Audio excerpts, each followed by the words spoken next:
Corgemont, un dimanche après-midi. Le soleil brille, la Suze ronronne dans son lit. Un moment magique, et il pourrait être si parfait s'il n'y avait pas cette question qui te tourmente depuis des années.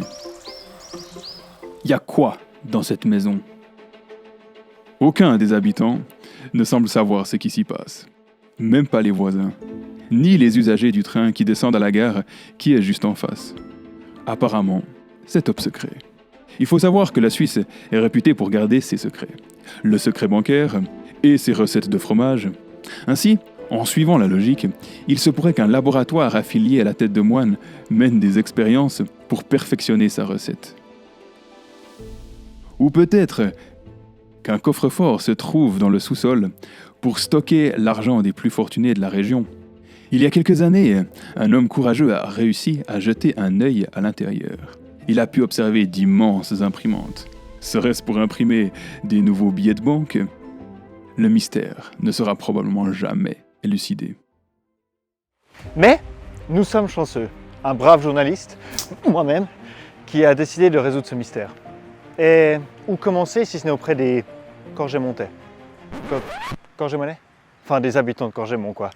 Pendant les 20 dernières années, je ne sais pas ce qui s'est passé dans cette maison. Avant, j'avais toujours des contacts pour aller visiter un petit peu. Mais depuis qu'il y avait...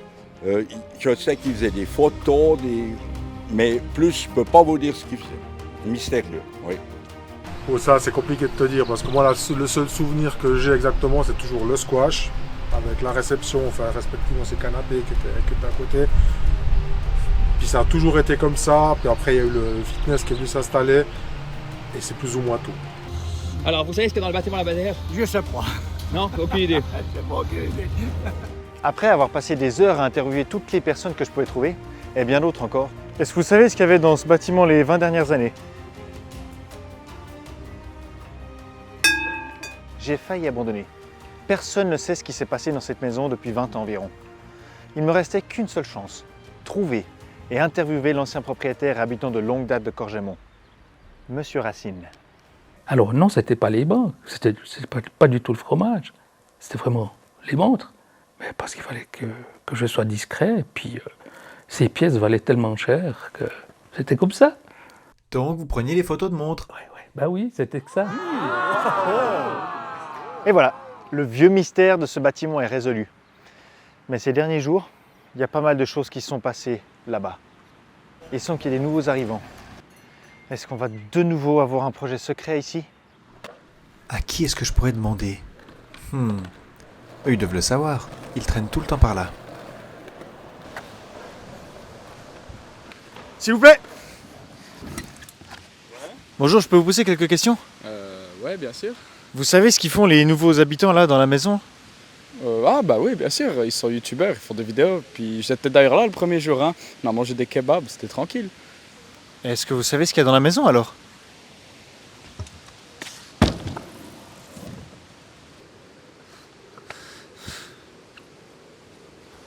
Kebab. Et vous savez ce qu'ils font, les nouveaux, dans le bâtiment à Corgemont? Si j'ai besoin d'un conseil, Instagram ou bien Facebook, je vais vers eux. Bon.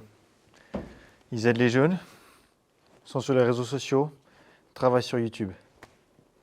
Où est-ce que je vais pouvoir trouver d'autres informations sur eux? Je viens d'avoir une idée.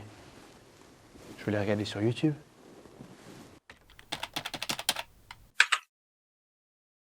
Lui, c'est Nata. C'est un entrepreneur du canton de Vaud. Il a travaillé dans le secteur financier et dans l'industrie du jet privé. Mais sa réelle passion, c'est d'aider les gens. C'est pour ça qu'il a quitté ce domaine lucratif et s'est lancé dans le coaching des jeunes. Et pour rendre les choses plus sympas, pourquoi ne pas ouvrir un bar à glace? Mais sur un conseil d'une personne du domaine, il a changé de trajectoire. Travailler gratos pour les jeunes, se financer en parallèle, quoi? Oui, il a lancé une start-up dans le domaine de l'éducation musicale qui a plutôt bien fonctionné. Ainsi, il avait du temps à donner aux jeunes, même des fois ici dans la région. Ouais, avec lui, on avait fait un camp où on est allé dormir dans la paille et puis on a fait du football. Ah, puis une fois, on a fait une soirée en regardant la Champions League, on mangeait des pizzas.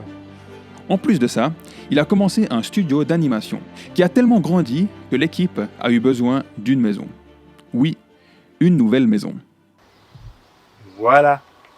Cette maison, c'est leur nouveau quartier général. J'ai trouvé. Enfin, c'est notre quartier général. Nous, on est l'équipe Crosspaint. Et même si on fait des vidéos d'animation en ligne, on veut être utile ici à Corgemont. Donc, si tu as des questions sur YouTube ou concernant ton business, les réseaux sociaux, vous êtes les bienvenus ici. Hop, hop, hop, hop, 2 secondes. On a encore besoin de ton aide parce qu'il y a certainement 2-3 trucs que toi tu connais bien ici, que nous on connaît pas. Et du coup, ça serait cool que Genre tu nous dises magasin, artistes, c'est ça, des lieux. pour faire une vidéo. Bon, bref, t'écris dans les commentaires s'il y a un truc qu'on doit voir. Et on se réjouit de se voir dans la prochaine vidéo. Ciao. Yes, ciao.